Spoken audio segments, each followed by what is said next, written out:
Om Jnanatimirandasya Jnananjana Shalakaya Chakshurmritanjana Tasmai Shri Guruve Namaha.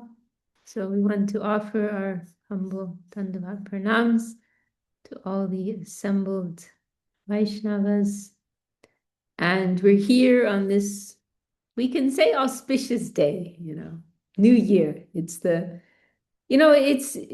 there's the relative and there's the absolute, right? And it was something I saw with our Gurudev, which I appreciated very much, how he appreciated both sides.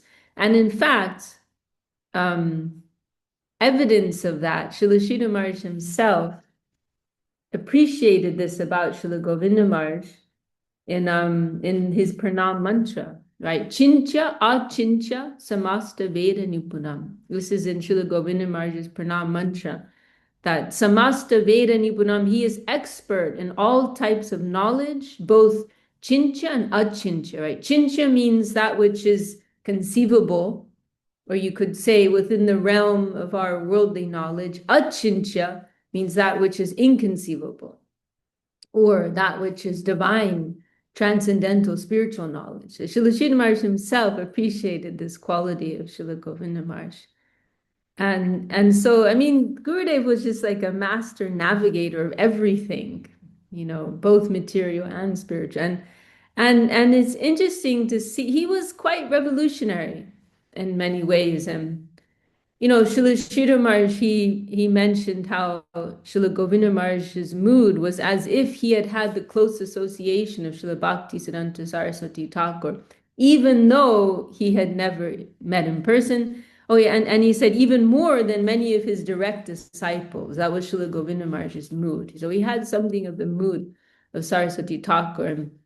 And this principle of Paramahamsa Dharma, right? Like extracting the essence out of every situation, connecting everything with the Lord's seva, domain, and adjusting things perfectly according to time, place, and circumstance in connection with that divine service plane. And so there were certain conventions that weren't traditionally of our Vaishnava, practice, but Srila Govinda Maharaj adopted because he saw that they helped inspire people in devotion, or it had some special meaning within our relative worldly experience, right? So the example I'm thinking of now is New Year's, right? That in Australia, Srila Govinda Maharaj, he led the installation of the beautiful Gaur Sundar deity that's there in our temple in Yukai.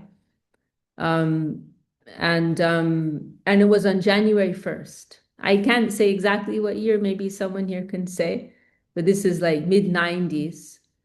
Um, and he chose to hold it on that day, New Year's Day.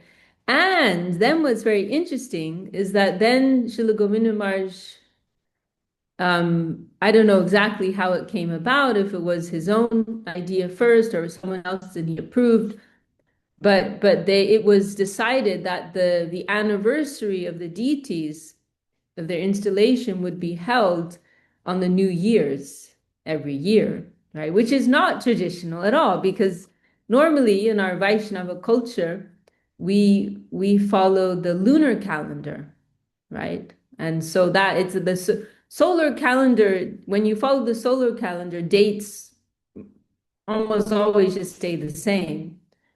But because the cycles of the moon are different, then when you follow the lunar calendar, the dates within a certain range, they'll be different, right? So so generally in our Vaishnava tradition, we follow the lunar calculation, right? But Srila Govinda Maharaj is appreciating, right, that New Year's Day, it has such a major significance in our Western culture. And so, it's not like that in Eastern culture, like I mean, I can't speak about other Eastern traditions, but at least we know, like for the Gaudiya Vaishnavas, the New Year's Day is actually Gaur Purnima. Like that's actually our New Year's Day, Mahaprabhu's birth. And that changes every year, right? It's not a fixed, rigid thing. It changes every year. It's fluid, right? But Srila Govinda Maharaj is preaching in the West, and he's seeing, oh well, this 1st of January, this means a lot. It's a major day of importance for persons of Western culture. And so Srila Govinda Maharaj wasn't being like overly rigid. No, we have to do it the traditional way according to the lunar calendar, but he's adjusting, right? And so he was happy with that decision that the anniversary of the deities would be on the 1st of January. And so that's followed, to this day in our Australian community. So, I just think it's a beautiful example of Paramahamsa Dharma, right? Extracting the essence, not being overly fixed on the external formal aspect of things. And other examples of that, another one I'm thinking of now is because first of all, the tradition of celebrating the anniversary of the deity's installation, that's also not really a thing, traditionally speaking. That's a new thing that we Westerners came up with because think about it, like the Lord is appearing and then he's just eternally there, and traditionally you won't think, oh, there was a beginning. We just think in linear ways: beginning, middle, ends. We want dates. We like anniversaries and all these. I mean, like, I honestly don't understand how anybody can afford to like celebrate all the festivals. Like, you got birthdays, and then it's not just like your own family. Like, there's extended family, there's co-workers, and you got to give, there's Christmas presents, there's birthdays, there's Valentine's Day. There's like all these different events that you're supposed to keep up with. Like, how does anyone afford to do that? I really, like, my brain just boggles. Like, I honestly don't get it. I don't get it at all. So, but yeah, that's just how our society works. So we like all these things. And so Srila Govinda Maharaj appreciated that, and so, yeah, so that's what I was saying, right? So actually, like, from the Vedic view, everything's just eternal. It's not like things began at this time, then they're going to end at a certain time, but rather life is moving in cycles. It's an eternal flow. And so in other words, when you invite a deity into your ashram or your home, then it's considered, actually it's a moment of eternity. And you don't need to mark the calendar. Oh, this is the day, and then every year we're going to like remember that. And this is the 10th anniversary. This is the 11th. Our Navaji deities, we don't know. That's why we don't have an anniversary festival for our deities in Navadvip, because it wasn't recorded. Right? It's just they've eternally been there. That's the vision, right? The moon, the spirit. But then if you see in our calendar for deities that came later, in later years, Srila Govinda Maharaj, he like imported that practice from the West of like, because Gurudev is seeing that this inspires people. He told Udamanyu Prabhu once in Soquel, California, he said, try to create reasons for devotees to come to the temple. Try to create, like now in Soquel, they've started this Govinda Mela. And so, devotees all over America and beyond, they're planning their whole lives around those dates in California, right? Because that's how our brain works, right? If you tell someone, oh, why don't you just come sometime? That's just too like hazy. Like, we like concrete dates and concrete events and concrete festivals. That's just how our brains work, right? And Srila Govinda Maharaj appreciated that, and he worked with that, right? And so he specifically told you to Manipur, create reasons for the devotees to come to the temple. And so then he saw, and probably this is something that started with ISKCON. Maybe someone can confirm or correct this tradition, right? That that of like celebrating the anniversary of the deities. That probably it came from ISKCON. And so naturally it evolved in our Western communities. And our Gurudev, he actually imported that from the West, and then he adopted that practice in India as well. And so you see, like for our deities in Calcutta, our deities in Vrindavan, we have that date on our calendar, right? Because he started that later on. So, I appreciate that about Srila Gurudev, just like how he had this fluidity to him and he wasn't rigid on and stuck on like we have to follow the traditional way and all these things. But he's appreciating principles, right? And then applying them in different ways, right? And once we can appreciate principles, then, it just opens up a whole beautiful new way of living and practicing Krishna consciousness, something much more dynamic, right? That you're not following and practicing according to a rule book of do's and don'ts, rights and wrongs, but you're following according to principles, right? That's a much broader and more natural and fluid, dynamic way to practice spiritual life. And Srila Govinda Maharaj was the most wonderful example of that. So yeah, and so that brings us back to New Year's Day, right? Which, it's really a creation, right? It's a concoction, right? We could say many things to debunk, right, the creation of New Year's Day. But at the end of the day, it's something that has some emotional meaning, and it's an excuse to think about our life, and how we want to improve in our lives and make our New Year's resolutions and all these things, right? So there's this one talk from Srila Gurudev where he mentions, that he speaks it on New Year's Day, and he mentions, how we can essentially think about meditate on how we can go deeper in our spiritual practice. And he's emphasizing, I'm kind of skimming, he's emphasizing Prapana Jivanamrita. Okay, well, maybe we need to bring out our copy of Prapana Jivanamrita. Okay. Let's see here. Welcome, Suvasini Didi. Very happy you could join us today. And also Sadvi. Happy you're all here. Dandavat. Dandavat, Suvasini.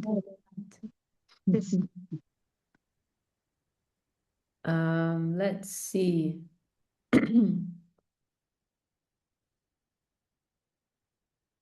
We'll just read from the beginning. Why not? So, one who is fully surrendered is actually like a sannyasi. So this is by our Gurudev, Srila Bhakti Sundar Govinda Dev Goswami Maharaj, and spoken on the 31st of December, 2000. One who is fully surrendered is actually like a sannyasi. In Srimad Bhagavatam, when that person took Tridanda sannyas, he said, this is a famous verse, and etam sa. Oh, this is rendered a little differently from how I normally see it. Itam sa style. That's spelled differently. Itam sa. I don't know if that's a mistake. Itam sa staya paratmanishtam upasitam purva tamer mahadbihi aham tadishyami duranta param tamo mukundangvi nisheva eva. Translation: taking shelter in consciousness of the higher self, the sannyas ashram, as it was honored by the great souls of the past, I will cross over the insurmountable darkness by serving the feet of Mukunda. So this is a significant verse, actually. It's recorded in Srimad Bhagavatam. It's spoken by this one sannyasi. He's known as we don't hear his name, but he's known as the Avanti Brahmin, I don't know exactly what that means. Maybe Suvas can say. Um, and he's held up as a precedent for Vaishnava sannyas, right? Because sometimes there's a debate, right, that sannyas is a practice of the Mayavad school, the impersonal school. Um, but this is given as right in defense of Saraswati Thakur's introduction of sannyas within the Gaudiya Vaishnava lineage. This is sometimes cited because he was a Vaishnava and he did take up sannyas, and this is in some ancient period. And so this is a helpful, significant verse for that reason, but also it's meaningful to us because Mahaprabhu himself, when he took sannyas, he was chanting this verse. And so that's mentioned in Chaitanya Charitamrita. Mahaprabhu is like madly reciting this verse after he takes sannyas, wandering in ecstasy, trying to go to Vrindavan. And it also makes this point that that sannyas, Mahaprabhu is also demonstrating that sannyas, the real meaning of sannyas and Vaishnava sannyas is that you're doing seva. You want it because normally the stereotype with sannyas is that you're renouncing the world, samyak nyas, full renunciation. And actually, that type of sannyas is forbidden in Kali Yuga. And that's another point of contention, we could say, because it's many of you have heard, right? It's mentioned in the scriptures. What is it, like 4 things are forbidden in Kali Yuga? And one of them that's mentioned is sannyas. Animal sacrifice is another one. But our gurus have explained that the type of sannyas that's being described is sannyas that is focused on the spirit of renunciation, because that is impossible in this age, because the senses are so strong, we cannot fully renounce everything of the world. However, we can try to dedicate ourselves, right? And so this is why the sannyas of the Vaishnavas is known as Tridanda sannyas. The Tridanda, 3 sticks, and they hold this staff, right, of 3 sticks. It symbolizes dedication of mind, body, and words. So that is Vaishnava sannyas. And that is permissible in Kali Yuga. And so that is also mentioned in this point, this mood of offering oneself in service. So Mahaprabhu, when he takes sannyas by chanting this verse, he's indicating that I'm taking this up, not with the idea of rejecting everything of the world, but rather I want to fully dedicate myself in the service of Krishna. That's why I'm taking up this order. So Gurudev, yeah, and I can also say, just looking at what Gurudev's saying here, Gurudev, Srila Govinda Maharaj, I saw that many times I observed that when he used the term sannyas, he wasn't referring necessarily to the formal role, formal position of a sannyasi, but he used it to refer to, dedication, that for him, sannyas was synonymous with full dedication. And so sometimes he would use the word in that way. And so also here he's saying that one who is fully surrendered is actually like a sannyasi. That was Srila Govinda Maharaj's conception of sannyas. So you had to pay attention, when he's speaking, to understand whether he meant literally the formal act of sannyas, or he's referring more broadly to that inner spirit of giving up our selfish life and trying to give ourselves wholesale in service to the Lord. Okay, continue here.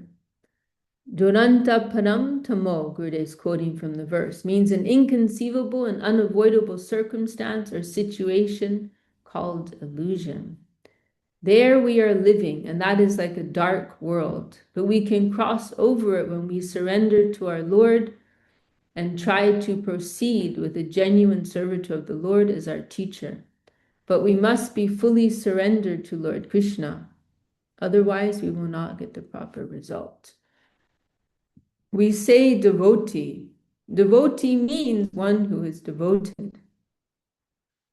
If that is perfect devotion, then there is no problem. Always one will see Vishwam Purna Sukhayate. The world appears to be filled with joy. Anywhere they may stay, they will feel the presence of their Lord, the wills of their Lord working, and that they are an instrument. As an instrument, they try to continue their life for service to the Lord. So if we are surrendered to the Lord, we will always be happy because we're seeing the Lord's will is acting behind everything. Physically, verbally, and mentally, if we will surrender to Lord Krishna, then that surrender will be full surrender. Srila Guru Maharaj composed Shri Shri Prapana Jivanamritam. There he gave this knowledge. If anyone fully surrenders with these three properties, they must get finally a good result. Otherwise, it is depending upon their mood of surrender. However much they can do, according to the percentage of their surrender, they will get the result. After maintaining everything of my own, then I shall try to serve Krishna. That is not proper. Actually, Krishna should be in the middle of my life. So he's saying, right, to offer our devotion like as an afterthought, right? Like, first I'll do whatever I want, make my life as I want. Yeah, and then, I'll try to do some saving, but rather Krishna should be at the heart and the center of everything. For his service, I shall do everything. That is a proper God-centric life. That is a proper life, right? Like, so, like if you think about it, like, we say Krishna consciousness, but actually Krishna consciousness is just normal consciousness. We say spiritual life, but actually real life is just spiritual life, right? Like, if you really think about it, that is the only life. That's the only meaningful life, right? Spiritual life. To be conscious means to be Krishna conscious, right? That's what I mean to say. That's just assumed from a higher perspective, right? You shouldn't even need to say that. So that is a proper God-centric life. That is a proper life, right? That's the purpose of our human life, right? In the first place. Krishna said, Sarva dharmam pradityaja mamekam sharanam raja aham tvam sarva papebhyo mokshaya shami ma shuchaha. Everybody knows this verse. Abandon all duties and surrender exclusively unto me. I will liberate you from all sin. Do not despair. This is the clarion call of Bhagavad Gita, right? 1866. This is very clear, and no one can say anything more clear than this, because all the scriptures have given us knowledge about Dharma, and teachings about that also have come in different ways. But Krishna said, Sarva Dharmam Prityaja, what has been given in the scriptures, what you have heard and what you have experienced, leave everything. What I am telling you at present is final for your life. Then you do this. Mam ekam sharanam raja. I am the only person. No, he says, I am only the person who can give you relief from this illusory environment. And if any faults occur, that also I shall repair on your behalf. If any offense occurs for leaving your duties or anything, then I shall take care of you. You surrender to me fully. That is Krishna's desire and advice to Arjuna. Then, if any disturbance or anything will come, he will see to my interest. I do not know what will be good for me. Sometimes bitter medicine gives us relief from diseases. Medicine is not always tasteful as I would like. But if in my life Krishna likes to give me any type of bitter experience, and if I am fully surrendered to Lord Krishna, he must be merciful to me. And as soon as possible, he will give me relief from all disturbances. And more than that, he will give me his divine service. Srila Guru Maharaj said in Prapanajivanamrita that Sharanagati sometimes is shown to us as friendship with Godhead. That is a very nice expression, and that type of expression we can also see in Srimad Bhagavatam. Here we can see some indication of Sakya Rasa is also expressed, but that is not the end actually. Madhura Rasa is also living there, as are all relations with Lord Krishna. And we can see this everywhere because Shamam Eva Param Rupam. The Supreme Personality of Godhead's divine form is Shama. Shama means sky blue and blackish, like that, and like a new leaf of the tamal tree. That is the color of the Lord, because the Lord himself is fully intoxicated with Madhura Rasa and his divine pastimes. And Madhura Rasa's color is also like that. This tamal tree you see growing actually here in Govardhan and Vrindavan, and it has this dark, like blackish blue color.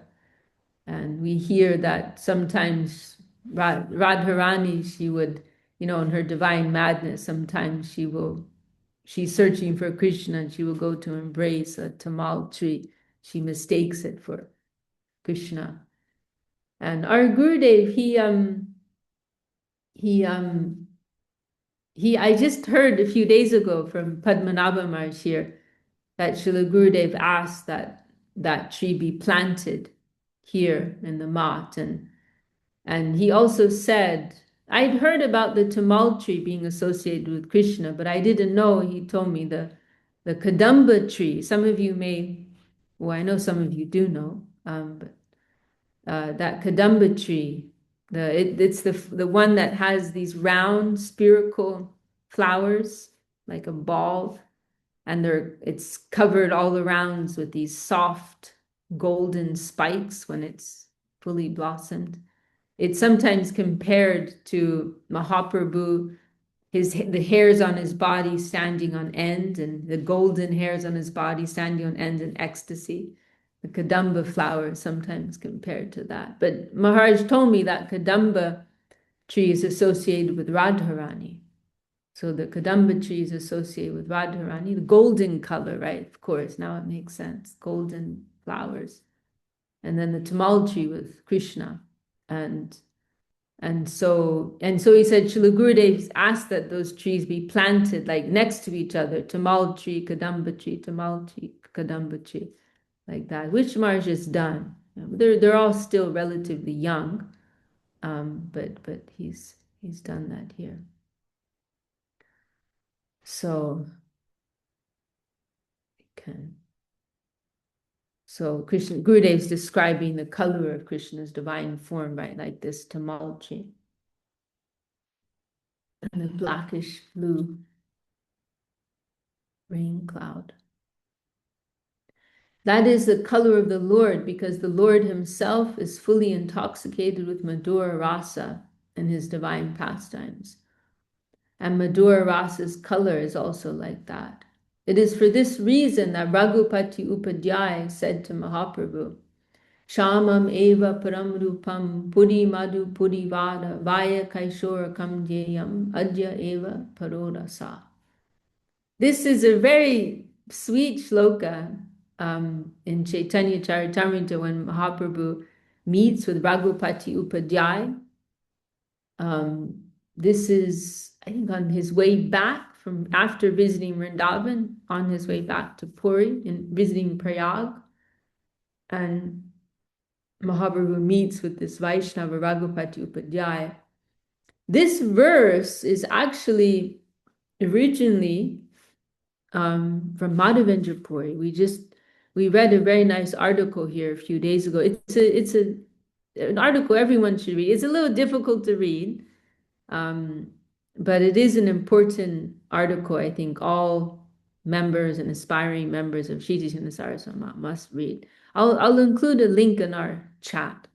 The pontifical position of Madhavendra Puri. Gangalila, welcome. Happy New Happy Year. New Year. Dana also, welcome Dana. So happy you can join. So yes, the pontifical position of Madhavendra Puri. Very important article for everyone to read. I have to read it a few times because the English is quite tough. Um, and so he's glorifying it, and yeah, I also should add, because it's not mentioned in the article. It's very clever, the title. Srila Sridhar Maharaj doesn't actually explain the cleverness of the title. But this word pontifical, right? It's you think when you hear that word, you think of like the Pope or someone with that type of position, right? A pontiff, like a priest, a pope. However, if you look into the original like Latin, etymological meaning of that word, it has it also means a bridge, right? I looked it up with someone not so long ago, and there was some very profound, you don't see it in all dictionaries. You have to find a dictionary that gives like the ancient etymology of the word. And it gives quite a profound idea of what is the role of a priest, like to create bridges with people. It was something like that. We have to look that up again. Very interesting. So this word pontiff, it means like a priest or like someone of the papal role, but it also means a bridge. And so why is Srila Sridhar Maharaj chosen that word? It's so perfect because Madhavendra Puri is the bridge from the Madhva Sampradaya to Mahaprabhu's Gaudiya Sampradaya. Because, there are the four um, famous and distinguished Vaishnava lineages. Madhva's line, Madhvacharya's line is one of those four major lineages. And so, it gives some dignity to our lineage to show it has a connection with one of these principal lineages. Although strictly speaking, we don't need that. Mahaprabhu doesn't need anyone to give him any credentials, right? But it just gives some credibility in a relative sense, right? Oh, thanks. Rishabhanavi's put here in our chat. Oh, that's very nice. Specifically, it looks like bridge builder or path maker. Very cool. Very cool. Very cool. Very nice. Um, yeah, so it gives a whole new perspective, right? Like, what is the role of a spiritual um, activist or a spiritual leader or related to the word pontoon? I knew Midori Lila was going to have something to say on this point. um, so what was I saying?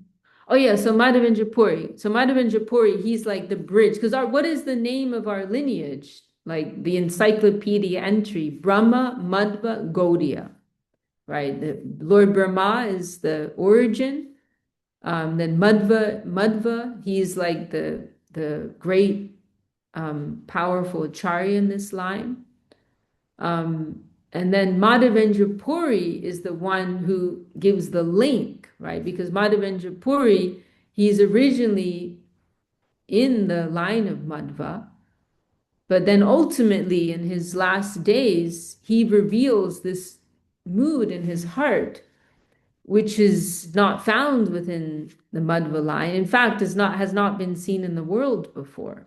And what is that? This natural, spontaneous mood of devotion as is found in Vrindavan, right? And particularly the mood of vipralamba, separation, like that's that mood of devotion at its zenith point. This vipralamba as is revealed in the heart of Srimati Radharani. So something very rare, right? Which the world has not really known yet.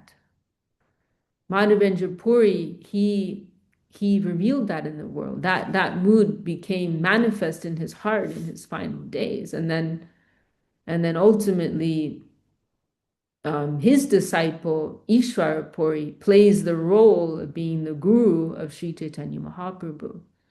And Madhavendra Puri himself initiates Advaita Acharya Nityananda Prabhu and other, you know, great personalities. And so, yeah, so Madhavendra Puri, then he's sometimes referred to as the Prem Ankur, the sprout of divine love. And then, so he's giving the first hint of revelation or touch of that in this world. And then in Mahaprabhu, it grows and becomes like a full-fledged expression. So, yeah, and so this verse, and in the article, Srila Sridhar Maharaj is mentioning some of Madhavendra Puri's verses. And so this verse that Srila Gurudev is quoting, it's actually coming from Madhavendra Puri, although we hear of it through this Raghupati Upadhyay in his discussion with Mahaprabhu. But what's very sweet about this shloka is the way that it comes out. Because if you look in that section, this is chapter 19 of the Madhya Lila.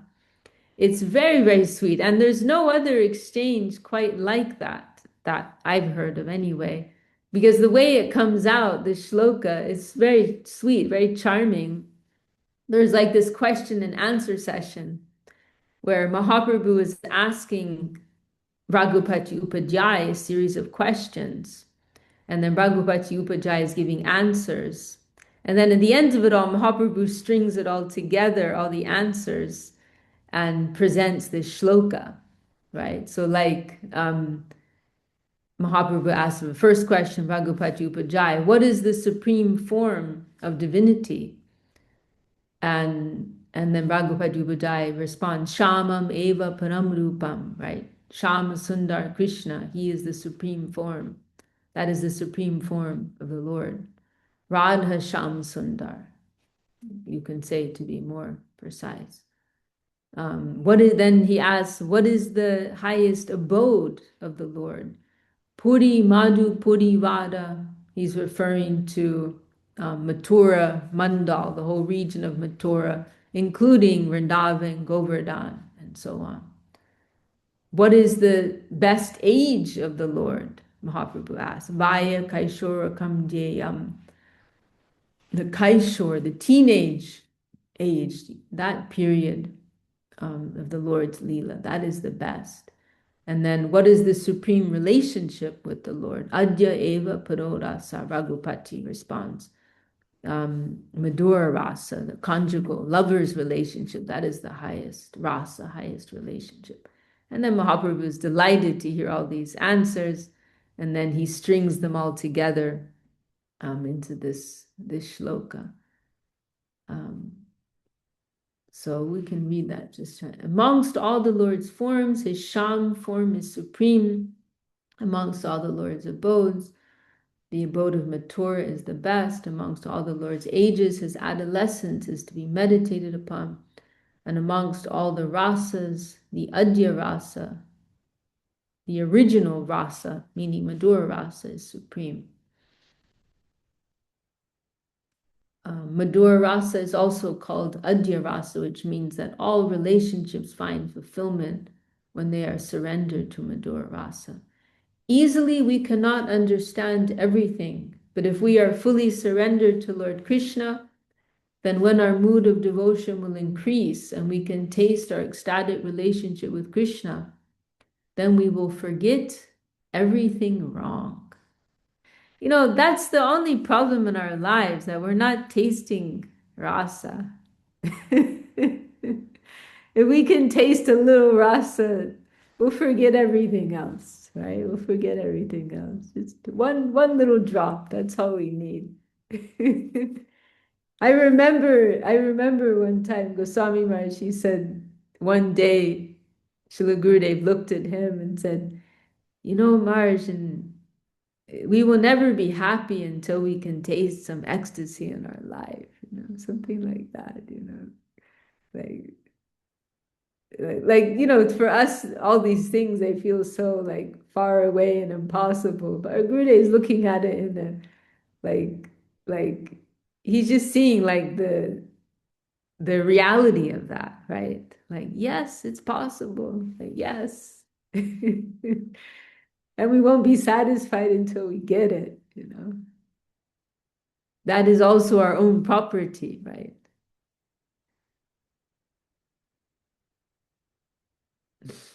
So that's the real problem. It's like, sometimes you may experience, right? Like you're having a difficult day, and then you get a loving word from someone, or you hear from someone you care about, and then suddenly nothing matters anymore, right? Like, just as like a very simple example, like your whole perspective changes, maybe a minute before you're griping about every little thing that's wrong in your life, and then you get an affectionate phone call and suddenly it all shifts. Doesn't matter anymore. So that's all we need, a little drop of ecstasy in our life. We will forget when we can taste our ecstatic relationship with Krishna, then we will forget everything wrong. We are saying we are surrendered. I am fully surrendered to you. I am fully this. I am fully that. But how much can I fully do that? The question comes there. We are surrendered to Lord Krishna. We are surrendered to Harinam. We are surrendered to his divine abode. And we are surrendered to his representative Sri Gurudev and his associates, the Vaishnavas. Everything depends upon our mood of surrender. Then how much are we surrendered? It is necessary to realize that. The result is not coming properly always. Sometimes we are unhappy because of that, and it is truth. But I am not the justice to give judgment. Anything will come by the wills of Krishna. He knows better than me.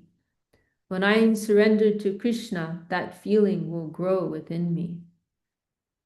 Actually, Krishna's nature is that he is always hiding, but the devotional mood always attracts his mind. His weakness is on this point.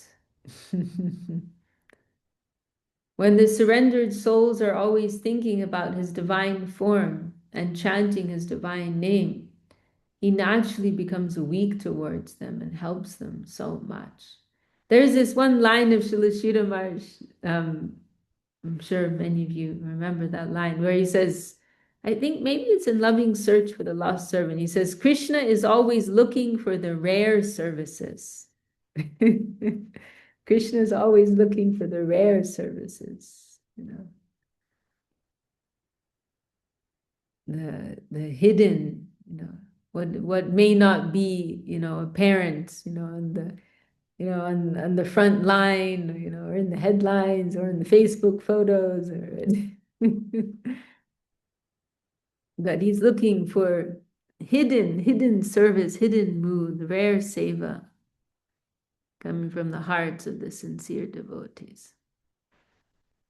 But it's the way Gurudev says it here, it's quite unusual, actually. It's very nice. Krishna's nature is that he is always hiding, but the devotional mood always attracts his mind. His weakness is on this point. So how to attract Krishna's attention, right? How to capitalize on his weakness? That is our question.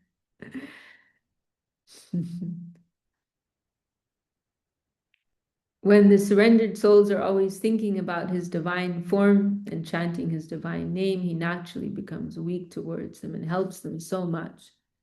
And what we know, what we have experienced in this material world, happiness, sadness, birth, death, and disease, when Krishna takes charge of our maintenance, he will know what is good for us and he will arrange that for us.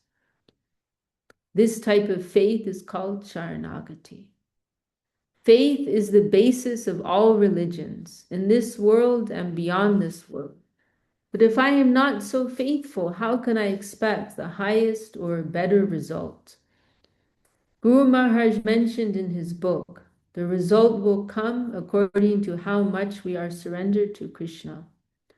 Then we will not be hopeless in any way.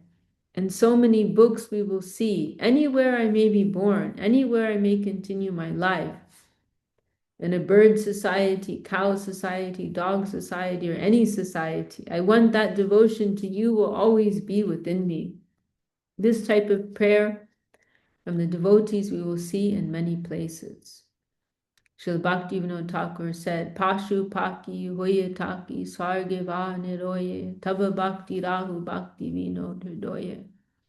I may be a bird or I may get an animal life, but it is my prayer that I will have devotion to you.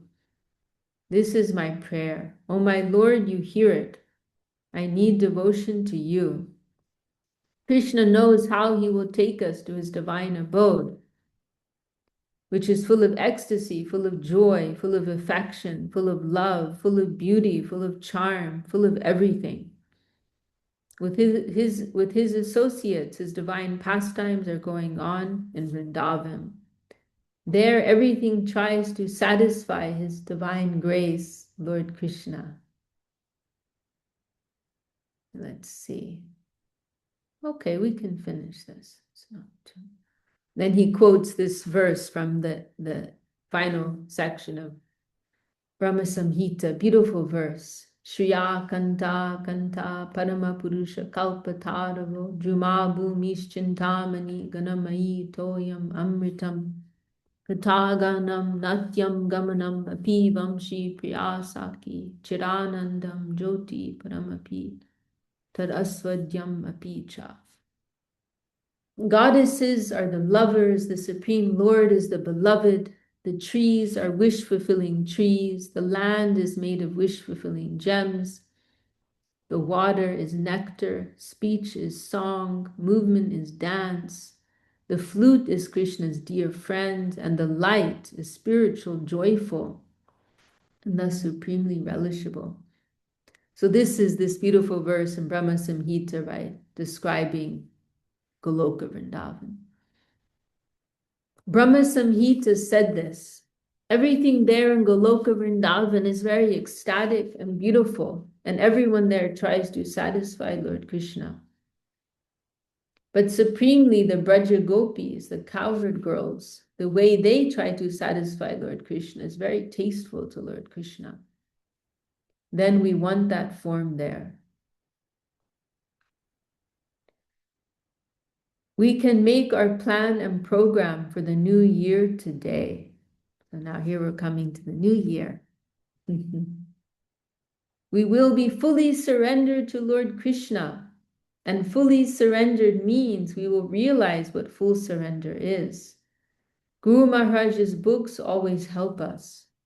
Guru Maharaj expressed the mood of surrender in a special way, especially in Prapana Jivanamritam. We should read Prapana Jivanamritam at least today with attention. There we will get direction for our coming year. We must be able to satisfy Lord Krishna by the grace of my Guru Maharaj. I have no power over anything, but I believe full power is with him. You are all sons of nectar, and if you will connect with his divine book, Prapana Jivanamritam, you must be supremely benefited. We can also try to realize how much we have given for the Lord's service in the last year. So we can have a review, right? What's happened in this last year and what is our plan for the new year? Plan for constructive progress, right? This is called the Sultamami in Urdu. This is a financial accounting word in Urdu. A debit and credit account. But what happened is not in our hands now. What is in the present, that is in our hand. And what will come in the future for us, that also we can plan for today. If we live by the grace of Krishna, that is very good because we can give full energy for his divine service. And behind us, our Guru Maharaj will help. This is our faith and full expectation. Jai Vishnu Pad Srila Bhakti Rakshak Sridhar Dev Goswami Maharaj Ki Jai. Very nice. Okay, so I'm going to make a humble request to everyone. Choose a verse. Of course, everything voluntary, of course. Choose a verse from Prapana Jivanamrita.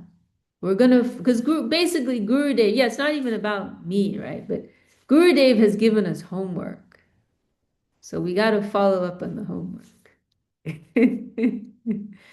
So that's my humble request. Everyone who would like to participate, please choose a verse, or it can be more than one if you want, to share next week from Prapana Jivanamrita.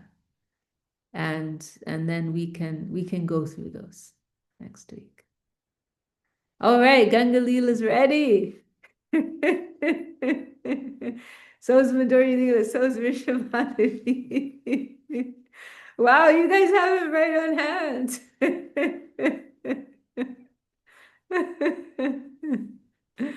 All right, cool. Well, I think we're gonna have an exciting session next week.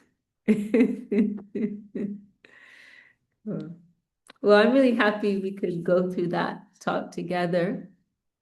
Subhasini Didi, anything, any words of inspiration you'd like to share? Oh, that's beautiful for we able to go through this Gurudev's talk. Yeah, inspiring talk. It's actually for all of us. Yeah, very nice.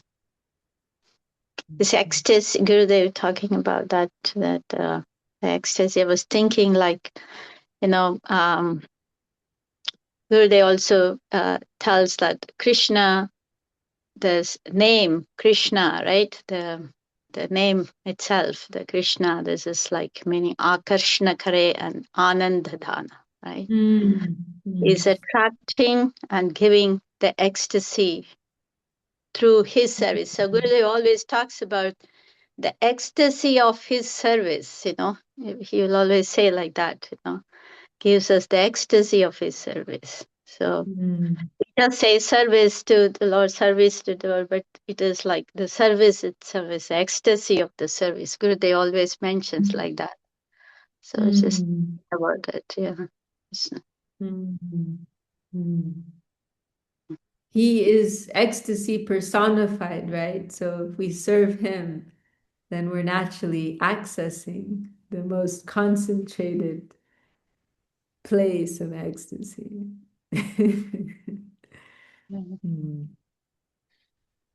nice. So thank you for sharing that, Didi. Anyone else want to share any? Oh, Didi. Anyone else want to share any reflections or final words before we close for today? Okay, well, wishing you all a very happy new year ahead. Hope we can all continue holding hands, right?